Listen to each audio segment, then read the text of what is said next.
नमस्ते बच्चों, my self Jaswal sir. हम पढ़ रहे हैं class 9 social science, India and the contemporary world first, Nazism and rise of Hitler. So in last class we have discussed what was the reasons for rise of Hitler, and the second world war was fought between Axis power. It was not Axis power, it was Axis power and allied forces. Axis power को ही central power भी कहा जाता है. Now there is some terminology related to Nazism and rise of Hitler. Let us see what are those terminologies. What does it mean by allied forces? यानी सहयोगी शक्तियां क्या होती हैं? The allied powers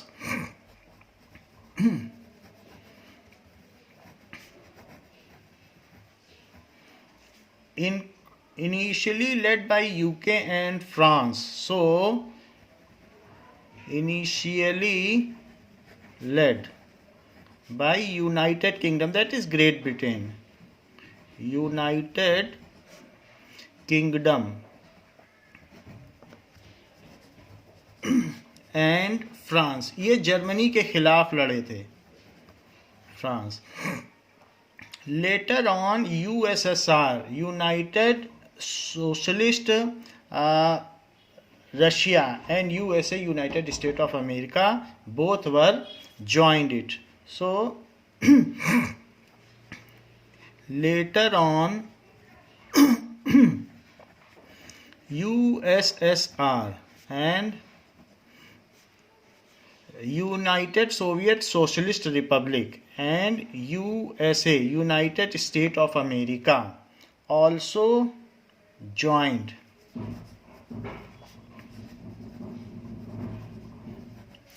Allied powers,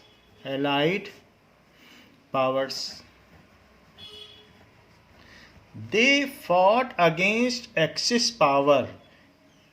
इन लोगों ने क्या किया था? They fought against Axis power, जिसको कि सेंट्रल पावर भी कह सकते हैं, जिसमें कौन कौन से कंट्रीज थे? Led by Germany, Italy and Japan. तो सारे विश्व ने इनके खिलाफ लड़ाई की थी. ये बहुत शक्तिशाली हो गए थे. Germany, Italy and Japan.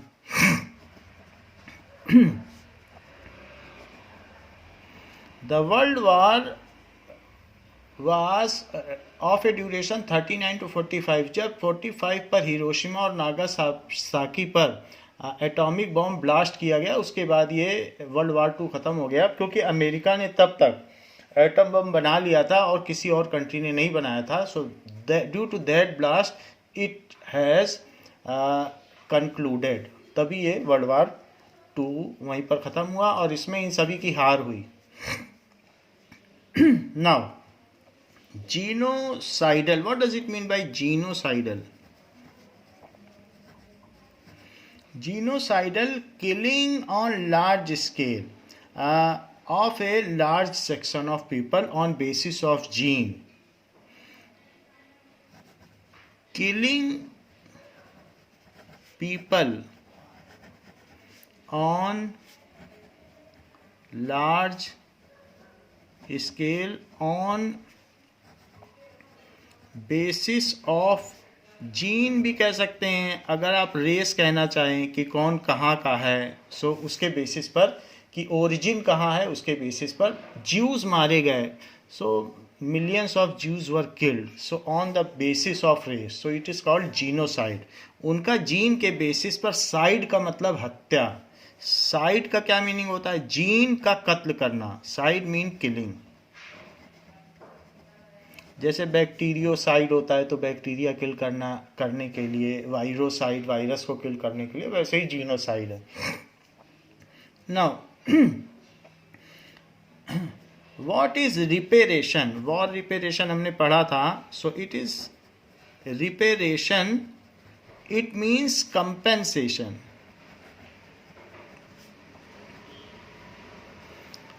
that is make for a wrong done.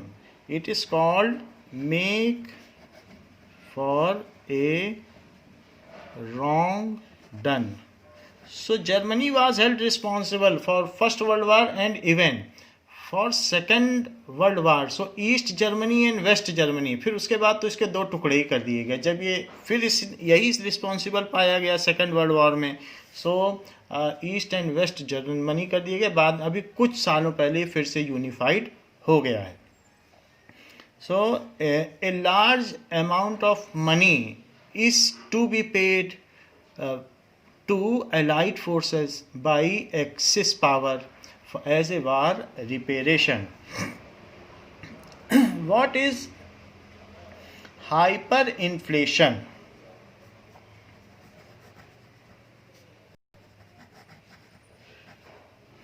So hyperinflation क्या होगा?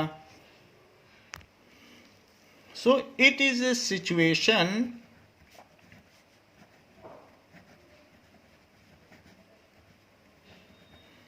when price rises phenomenally high. When price, किसी भी चीज़ की कीमत, prices rise, रुपए की वैल्यू ही गिर जाती है. phenomenally high.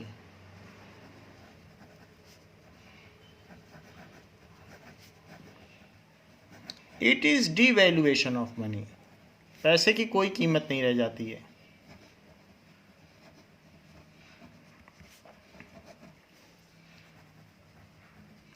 तो सरकार उसके लिए करेंसीज और छापती है, लेकिन फिर मनी और आ जाता है मार्केट में, तो उसका फिर और डिवैल्यूएशन हो जाता है. जैसे कि आप यहाँ देख सकते हैं कि यहाँ पर ये आदमी ट्रॉली पे इतना सारा रुपया ले जा रहा है, बट उसको इसके बदले में एक कप चाय मिलेगी या कोई बहुत छोटी सी चीज़ मिलेगी.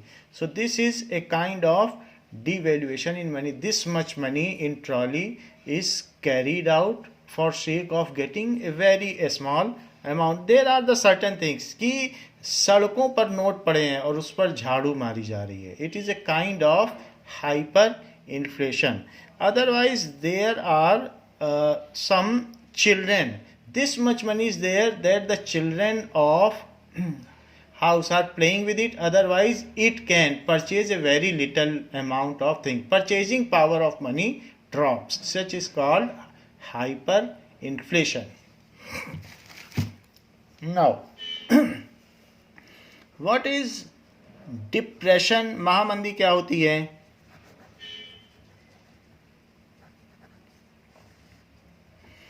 So a period when there is a little economic activity and many people are poor without jobs. So उसको कहते हैं depression. So a period of little economic activity. So period of little economic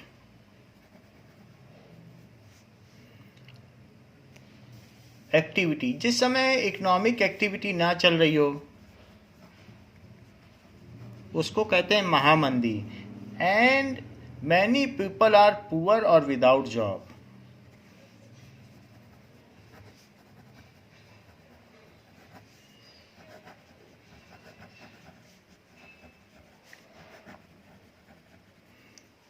और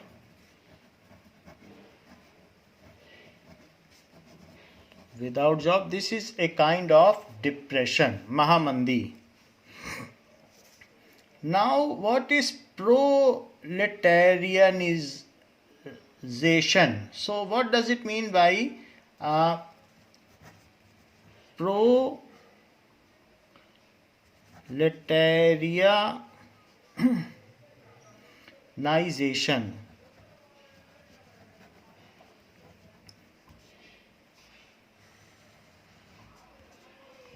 So to become impoverished to the level of working class. जो allied class है, बहुत ऊंचे class के लोग हैं, वो वर्किंग क्लास तक गरीब हो जाएं, उसको कहते हैं प्रोलेटेरियनाइजेशन. सो टू बिकम impoverished, इतने गरीब हो जाएं, to the level of working class,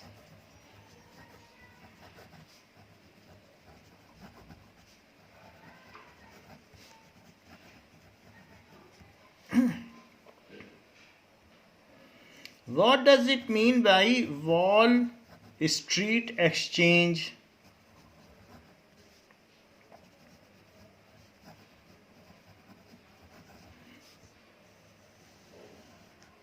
So, the name of world's biggest stock exchange located in USA.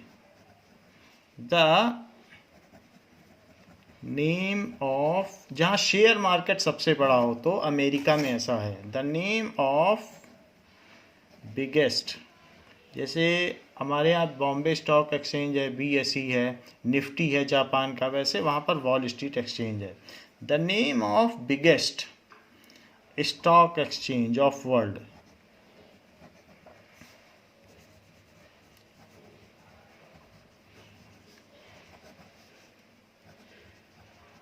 जहाँ सामान खरीदे बेचे जाते हैं ऑन पेपर, उसे स्टॉक एक्सचेंज मार्केट कहते हैं. Located in UK, USA.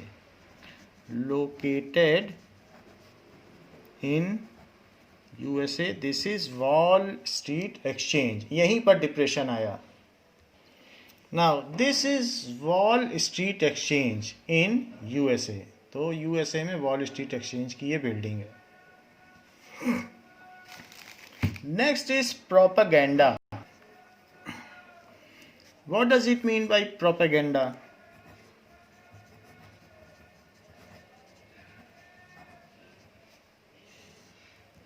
That is a specific type of message directly aimed at influencing the opinion of people. The specific type of message, कुछ ऐसा मैसेज फैला दिया जाए लोगों में. So directly aimed,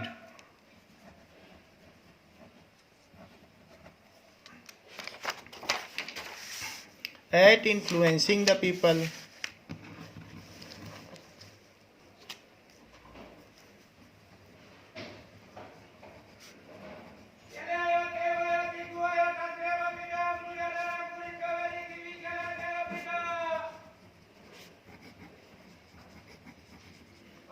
For what? Influencing the people through the use of poster, films and speeches. By the use of posters, films and speeches. Like China is using some propaganda to spread false message among Chinese people. So that is a kind of propaganda. It is run by government. What does it mean by concentration camp?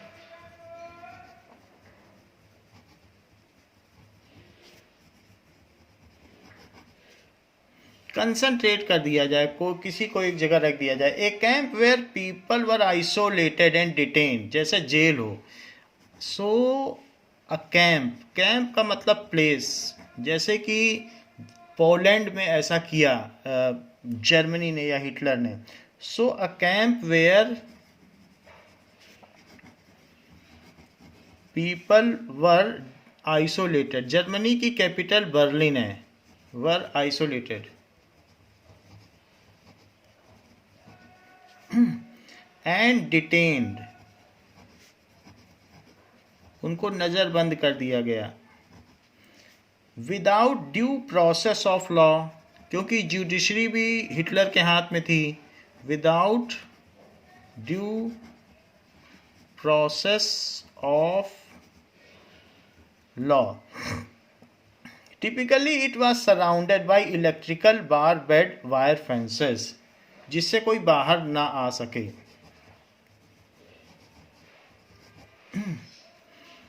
It was surrounded by electrified, लोहे के कांटों से, तारों से घिरा हुआ था. Barbed, wire fences. So it is called concentration camp. What does it mean by Gestapo? So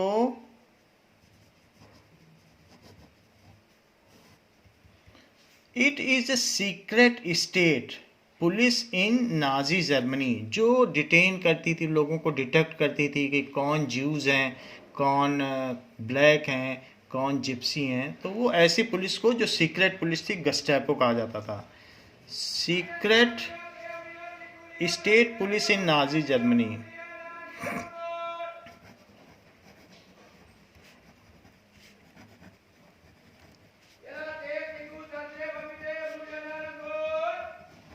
So such police was known as Gestapo.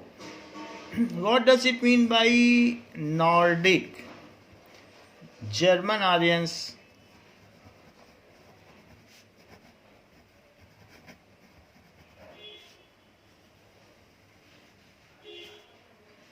So Nordic German Aryans, one branch of Aryans which lived in North European countries. One branch of Aryans who lived in North Europe में जो रहते थे, countries. So north European countries में रहने वाले Aryans, and had German और related origin, and had German origin, but all the Aryans were fled from Middle East Asia. वहीं से वो नॉर्थ यूरोप में गए थे.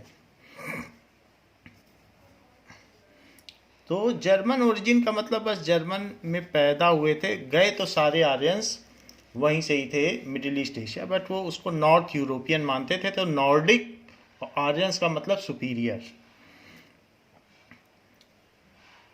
Gypsy, what does it mean by gypsies, किसको कहते हैं? So the group which had their own community identity. The group which had their, उनकी अपनी कम्युनिटी थी, अपना समाज था, their own community identity.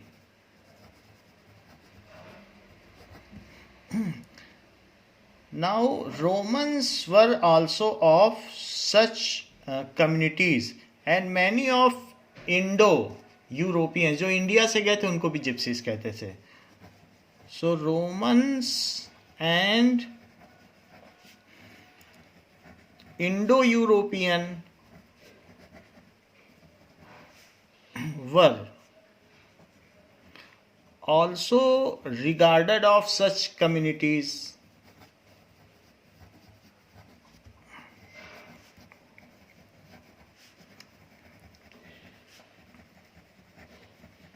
तो वो भी इसी ग्रुप में कहे जाते थे. What does it mean by pauperized? जैसे हमने कहा ज्यूस को पॉपराइज्ड किया गया. सो पॉपर का मतलब होता है. Now that means treated miserably.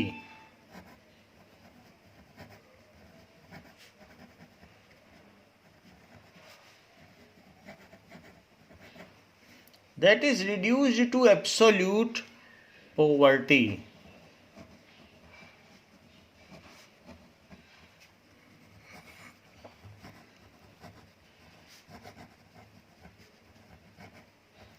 So Jews were pauperized at the time of Nazis.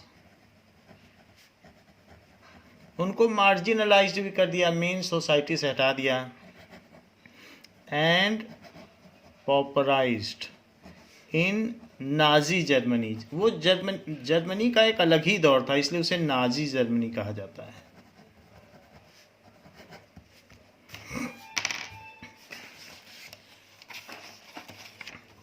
Now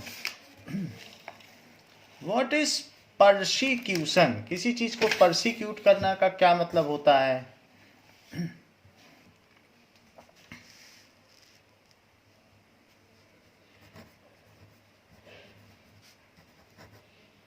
so persecution means किसी भी चीज को सिस्टमेटिकली करना, परसिक्यूशन है। Systematic organised punishment those belonging to a particular group और रिलीजन।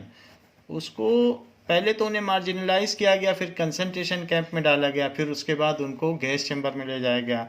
तो it is all systematic.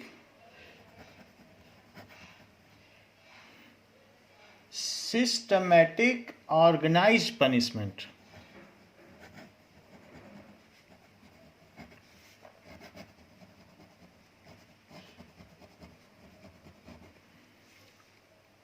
To those belonging to a group or religion, group उनका क्या रेस है, उनका क्या जीन है, उसके बेसिस पर, या फिर religion,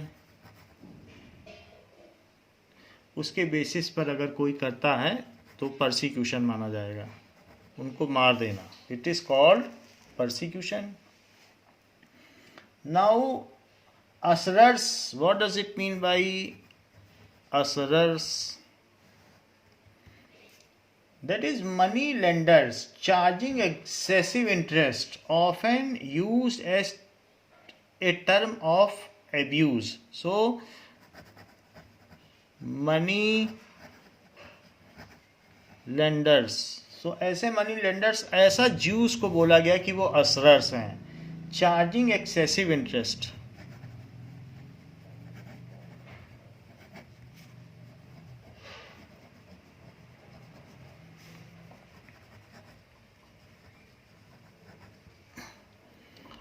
often used as a term of abuse. तो ये किसी चीज के लिए एब्यूसिव लैंग्वेज मानी जाती है। This term is used as abusive language for Jews.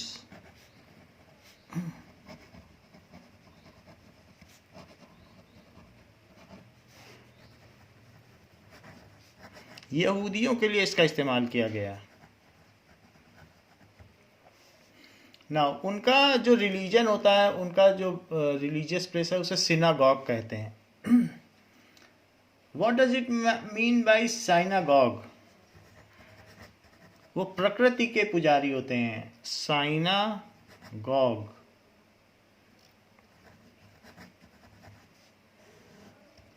So place of worship for people of Jewish faith, उसको भी उसने डिमोलिश कर दिया।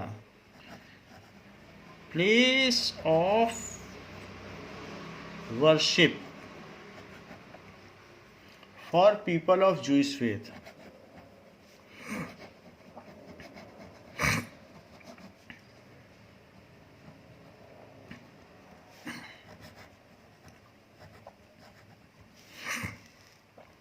सो नेचर की पूजा होती है, वहाँ कोई डीटी नहीं होता है, कोई भगवान नहीं होता है, कोई मूर्ति नहीं होती है। What does it mean by जंग walk?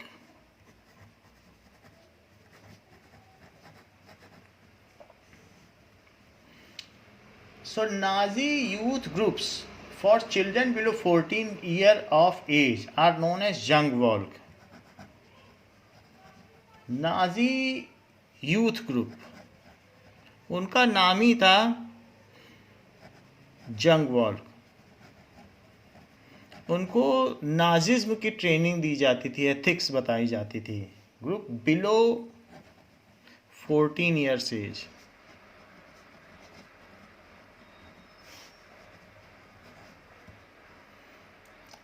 What is गेटोइजेशन?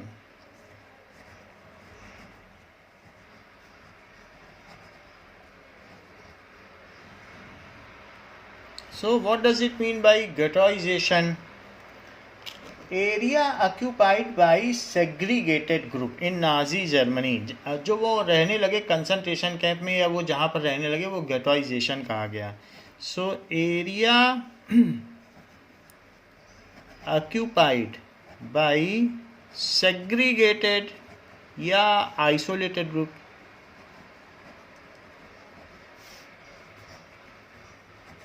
Groups in Nazi Germany. तो नाजी काल में जब ये किया जाने लगा तो उसे गेटोइजेशन कहते हैं. धीरे धीरे गेटोइजेशन का डेवलपमेंट हुआ वहाँ पर, ये टर्म आई. Now यूथेनेजिया.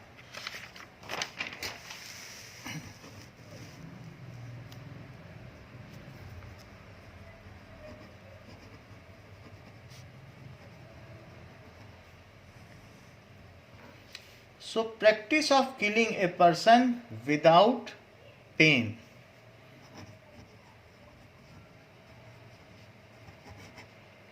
Practice of killing a person, किसी को मार देना. जैसे गैस चैम्बर में अगर ऐसा किया जाने लगे तो उसको कहेंगे कि बिना पेन के वो मर जाएगा, तो उसको कहेंगे euthanasia. So practice of killing a person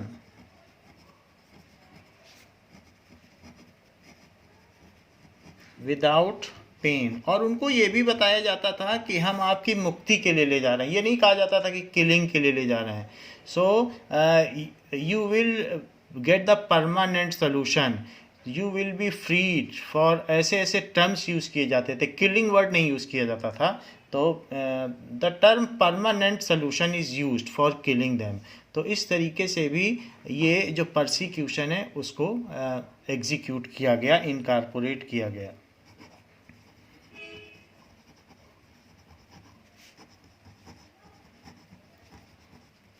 term is used to kill Jews.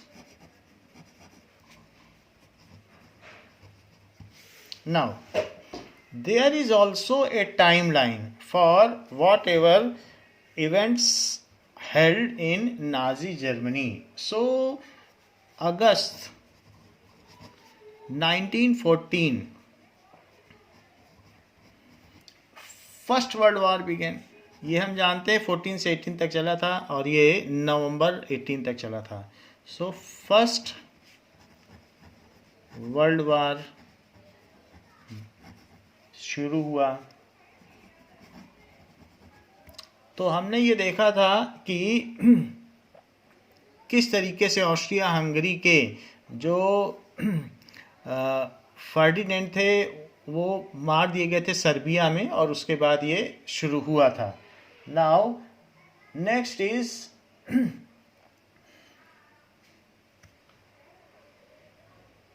नवंबर 18 में फर्स्ट वर्ल्ड वॉर एंड हो गया.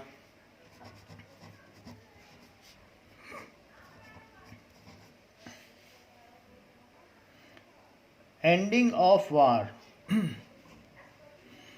First world war ends. After that, June 28, 1919, करीब 7 महीने बाद ट्रीटी ऑफ वर्सलीज हुई. वर्सलीज की संधि हुई हारे हुए देशों में एंड जीते हुए देशों में. तो जर्मनी जो कि सेंट्रल पावर था और साथ में जो उस समय एलाइड पावर थे उनके बीच में, तो ट्रीटी ऑफ वर्सलीज हुई.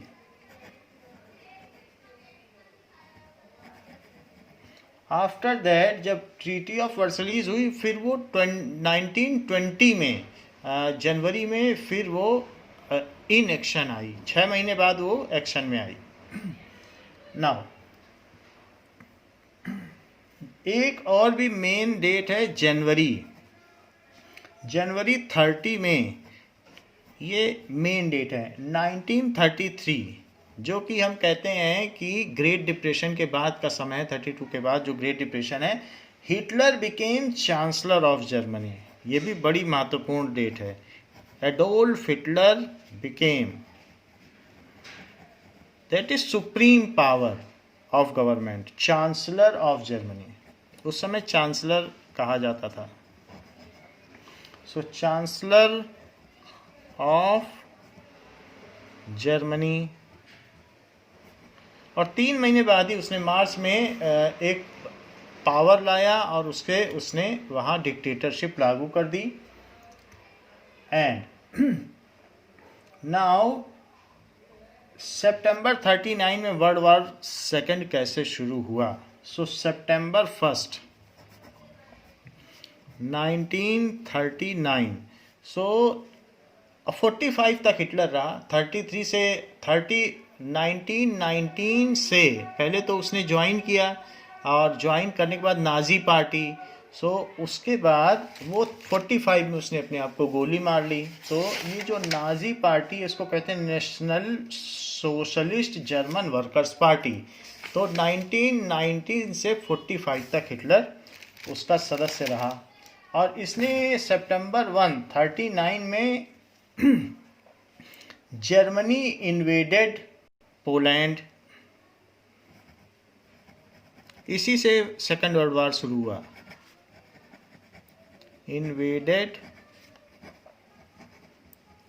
पोलैंड। नाउ इसके बाद यही beginning of second world war है। यहीं पर इसने कंसंट्रेशन कैंप भी बनाया था। Beginning of second world war. After that एक और गलती जर्मनी ने कर दी। पहले तो उसने पोलैंड पे हमला किया, फिर 41 पे रशिया पे भी हमला कर दिया। जून 22 1941, 2 साल बाद Germany invaded USSR.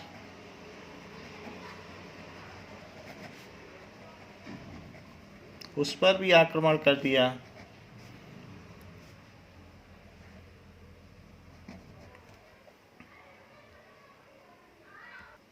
So it is Union of Soviet Socialist Republic।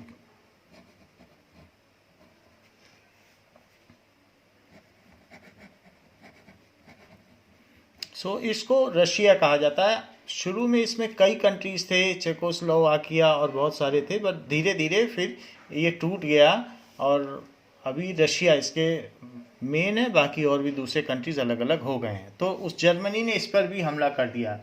After that जून 23, सो अगले ही दिन हमला करने के बाद जून 23, 1941 से इसने ज्यूस को अब कंसंट्रेशन कैंप में मारना शुरू कर दिया। So mass murder of Jews begins.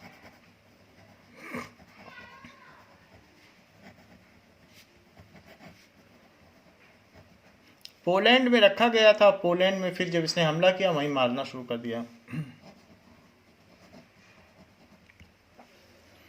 Now December 41, so December 8, 1941। Date का कोई मतलब नहीं, मंथ का भी कोई मतलब नहीं है। मेनली आपको ईयर से थोड़ा मतलब है। उसमें भी कुछ खास चीज़ों का ही मतलब है। जैसे ट्रीटीज ऑफ वर्सलीस समझ लें, इसकी डेट आपको चाहिए। First world war, second world वार की डेट चाहिए। ये सब नहीं चाहिए। मास मर्डर ऑफ ज्यूज का भी नहीं चाहिए। So USA join second world war.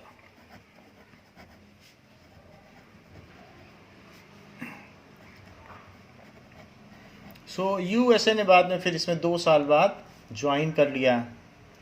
And after that the May 8, 1945 Allied victory in Europe। Allied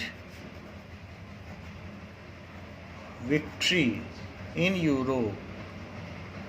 तो ये यूरोप में एलाइड विक्ट्री कैसे हुई? Due to bombardment. Atomic bomb जब हिरोशिमा नागासाकी पर डाला गया, so that's why allied forces जीत गई, जापान ने तुरंत सरेंडर कर दिया। जापान, इटली और जर्मनी एक साथ एक्सिस फोर्सेस में थे and it resulted in division of Germany as पश्चिमी जर्मनी और पूर्वी Germany, that is eastern Germany and western Germany.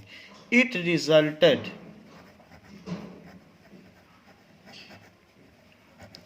Defeat of Germany, या ये कह सकते हो कि एक्सिस पावर, उसमें जर्मनी ही मेन था और जापान भी था। जापान तो रशिया और चाइना के अंदर तक चला गया था, axis powers. And division of Germany as eastern Germany and Western Germany took place.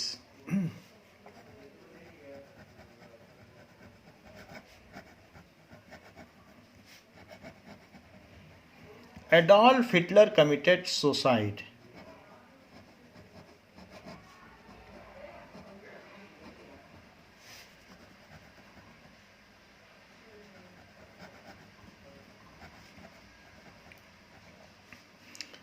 तो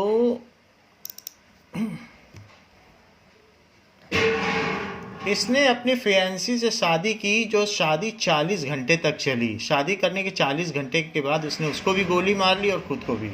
कमिटेड सुसाइड तो वाइफ ही कहा जाएगा, क्योंकि उसने पहले शादी की फिर उसे भी गोली मार ली। along with wife. Now, जो Adolf Hitler was joined Nazi party in 1919 and up to 1945 he was in Nazi party, फिर तो मर ही गया था। So Adolf Hitler joined Nazi party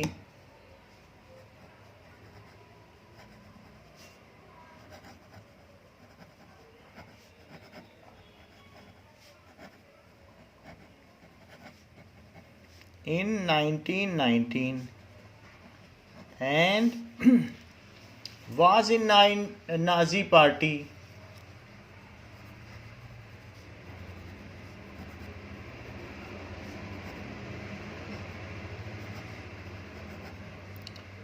up to 1945। उसके बाद उसकी डेथ हो गई, तो काफ़ी लंबे समय तक ये पावर में रहा। Now Gandhi ji written a letter to Hitler. So Gandhi ji ने एक हिटलर को लेटर लिखा। It was stating that letter to Adolf Hitler.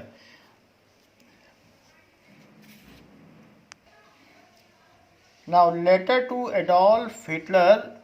Dear friend, friends have been arguing me to write you the letter for sake of humanity, but I have registered this request because of the feeling that any letter from me would be an impertinence. Something tells me that I must not calculate and that I must make my appeal for whatever it may be worth. It is quite clear that you are today the one person in the world who can prevent a war which may reduce humanity to savage state. Must you pay that price for an object however worthy it may appear to you to be? Will you listen to the appeal of one who has deliberately shunned the method of war, not without considerable success? Anyway, I anticipate your forgiveness if I had erred in writing to you. So this was letter written by Gandhi ji to Hitler in 1939. Now there are some important questions. What tell something about Nazi propaganda?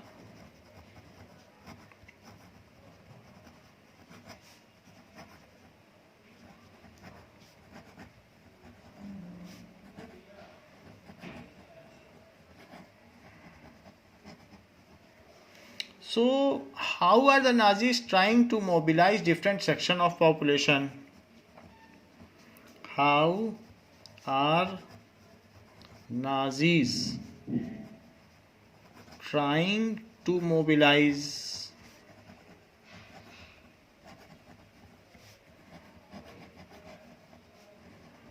different sections of population? कैसे वो लोगों को प्रभावित करते थे? Now, the Nazi regime uses language in code. वो code में use करता था. रिजाइम का मतलब शासनकाल. Nazi regime used language and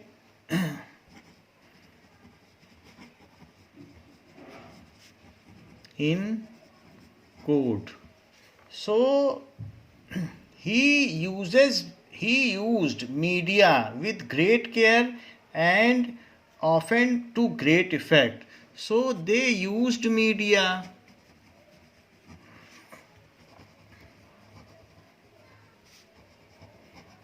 with great care. Media उन्हीं के अंडर में थी. एंड टू ग्रेट इफेक्ट, तभी प्रोपेगेंडा चल सकता है जिससे इम्पैक्ट लोगों में ज़्यादा पड़ता था. So to great effect. So people are naturally mobilized to them. So Nazi never use the word kill और मर्डर. उन्होंने ऐसा वर्ड कभी यूज नहीं किया. Never used the word kill or murder in their official communication.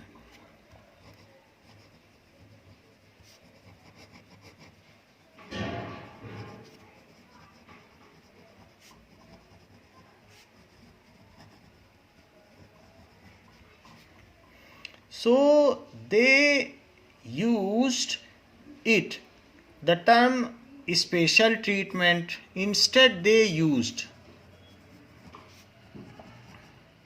तो उन्होंने उसके बजाय क्या टर्म यूज किया?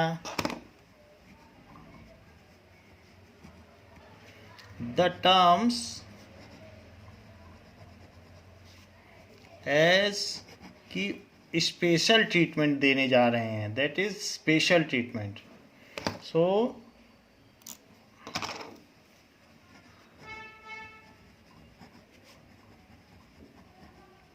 ऐसा यूज करते थे. एंड फाइनल सोल्यूशन या परमानेंट सोल्यूशन, मारने को वो फाइनल सोल्यूशन कहते थे. और गैस चैम्बर में ले जाने को स्पेशल ट्रीटमेंट कहते थे. यूथेनेजिया, दैट इज फॉर डिसेबल्ड. जो जर्मन डिसेबल्ड थे उनको यूथेनेजिया देने जा रहे हैं कि बड़े आराम की नींद. सो यूथेनेजिया फॉर डिसेबल्ड के लिए ऐसा करते थे. एंड सिलेक्शन एंड डिसइंफेक्शन, कि हम सेलेक्ट कर रहे हैं. सेलेक्ट का मतलब सेग्रीगेट करना. तो जूस और जिप्सीज को सेलेक्ट करते थे. एंड डिसइंफेक्शन, जैसे कीड़ों को मारा जाता है वो कहते थे कि हम डिसइंफेक्शन करेंगे, तो यानी आपको मार देंगे.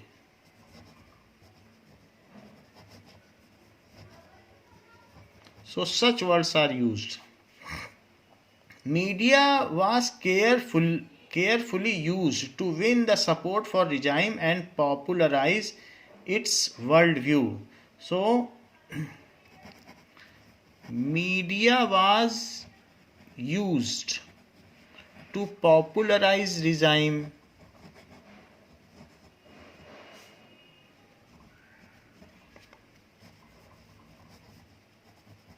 तो लोगों को पता नहीं चल पाता था. Nazis are projecting themselves as saviours of people. वो लोगों के मसीहा हैं. सो उन्होंने ऐसा लोगों को दिखाया. नाजीज आर प्रोजेक्टिंग या projected themselves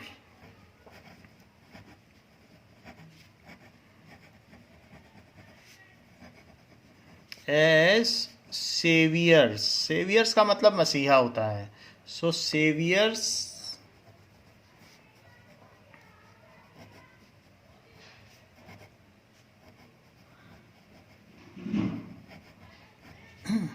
of people from all their distresses।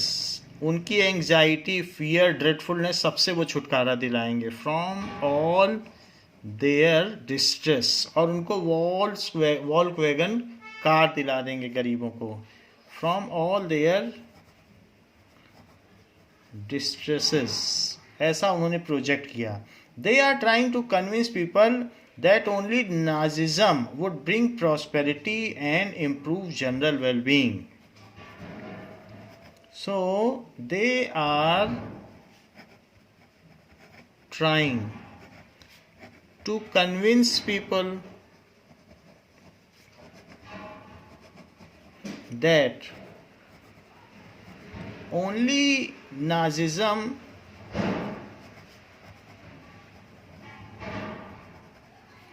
would bring prosperity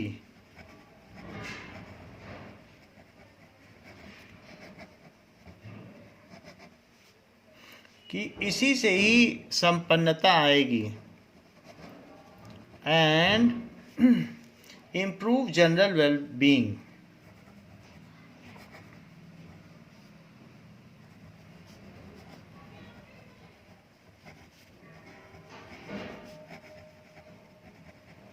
so in this way Nazi spread their propaganda. ऐसे उन्होंने अपने प्रोपेगेंडा को आगे बढ़ाया।